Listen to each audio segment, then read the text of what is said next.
Thunderbeard Products is a limited liability company founded in Milton, West Virginia, which specializes in homemade male grooming products.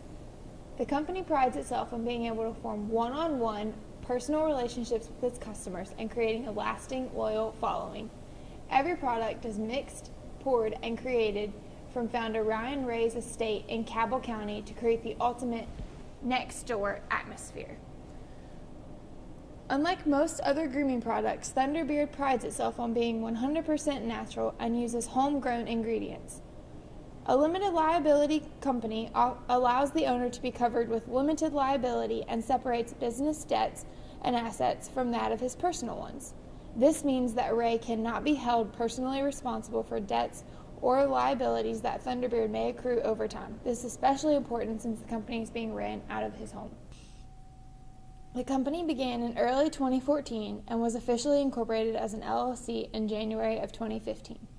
The idea sprang from personal need, as Ray and a few friends were disgruntled with the quality of available oils for men with thicker beards. Beard oils simply moisturize and condition the beard, and there are two tiers of moisturizing, conditioning, and beard oils. The top tier features products using argan and jojoba. These oils are more expensive because of the cost in sourcing them. The second tier is less expensive route, using grapeseed oil, coconut oil, and olive oil. However, some of these second tier oils have a shorter time frame for freshness and can become rancid faster than argan and jojoba. The early stages for Thunderbeard were primarily planning and development. A large amount of time was spent mixing and testing ingredients and deciding what type of oil would make for the best product and result in a product that would make the best business case for sustainability. The safest choice, if one wanted to retain as much naturalness as possible, would be argan and jojoba oils. But given that Ray was going to operate his business out of his home, could he really afford the top tier oils? Would these elements be too cost prohibitive to create a viable business plan in the long run? Ray handles all of the production and distribution, and two brand representatives focus primarily on advertising and promotion. One representative targets the tri-state area of West Virginia, Kentucky, and Ohio heavily, while the second operates on an international market. He lives in the United Kingdom and uses the internet, primarily blogging and social media, to attract attention globally. There are other companies focused on male grooming products and beard oils, including Mod Cabin, Beard Brand, and The Woodsman. These three in particular operate on the same kind of platform that Thunderbeard uses, which is select vendors and online purchasing. These companies present themselves as competitors, and because they have already established a following and reputation, pose a threat to Thunderbeard. Mod Cabin and Beard Brand are companies that operate on the West Coast, Colorado and Washington respectively, and The Woodsman is headquartered in Texas. While all three hope to have a natural and international following, their business is naturally focused close to their respective headquarters. Of course, the most important stakeholder in the company is the customer.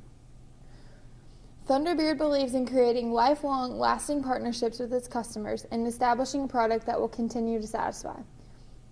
The customer's feedback is very important and a key element to Thunderbeard's success. While the initial dilemma seemed to be the obvious problem of the lack of federal regulation for this type of grooming product, there are few other issues that could present compromising situations in the future. The first concern is that no Thunderbeard products are approved by the Food and Drug Administration.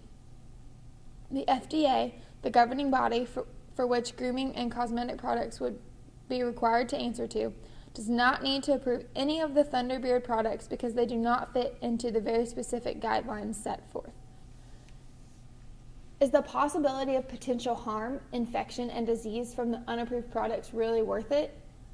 Knowing that no product in the Thunderbeard line is FDA regulated, it becomes an issue of confidence. How sure is Ray that his formulas won't present a problem in the future? Another factor at hand is the concept of being a family-owned and operated business. Where would the location of the operation be? Who should he place as his second in command? How should he manage the finances of his business without jeopardizing his personal finances? Conducting the paperwork side of a business out of one's home is one thing, but when production, the mixing and testing of products are also done in that location, it becomes important to question whether all of the proper precautions are being followed. Is there a risk for contamination? There is also the issue of branding and labeling. There are several existing pieces of legislation regarding misbranding and mislabeling, and as a privately operated company, Thunderbird has to make sure that there is no mistake in using language that could be misleading or aloof. With the answers to all of these questions to be found, his biggest challenge goes back to one of dollars and cents. Could he really afford to put argan and jojoba oils in his products? And conversely, could he really afford not to? Since no cosmetic or personal hygiene product other than hair color is approved through the FDA, Thunderbird did not have to worry about the legal implications of getting products tested and inspected.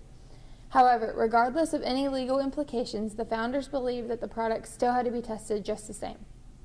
Ray decided that he did in fact want to use top-notch ingredients and wanted to be as natural as possible with his products. He began to contact argan and jojoba oil distributors. After formulas were tested and refined, Ray and his local brand representative began testing the products on themselves. They closely monitored for side effects, irritation, burning, hair loss, etc., and set each product testing window at 30 days. Since part of the Thunderbeard campaign included international marketing, it was important to still follow established guidelines for distributing a product internationally. If, for example, Ray wanted to branch into selling his products in China, he would have to seek approval from the Chinese SFDA, which is State Food and Drug Administration. So obeying a standard set of rules and guidelines, even with no presiding authority to monitor them, is still worthwhile. While the FDA does not monitor the cosmetics market, it is well known that all firms have a legal responsibility to ensure the safety of their products. There is no law that requires the companies to share its safety information with the FDA either, but the administration has advised manufacturers to use whatever testing deemed necessary to guarantee the safety of its products. Starting a new business is challenging for anyone, but especially those running the company out of personal living quarters, specifically magnified when those quarters are shared with others. Without the backing of investors, there really was no other way to financially start and organize Thunderbeard from separate headquarters. So despite the negative misconceptions that often accompany starting a business from home, the odds seemed on Ray's side.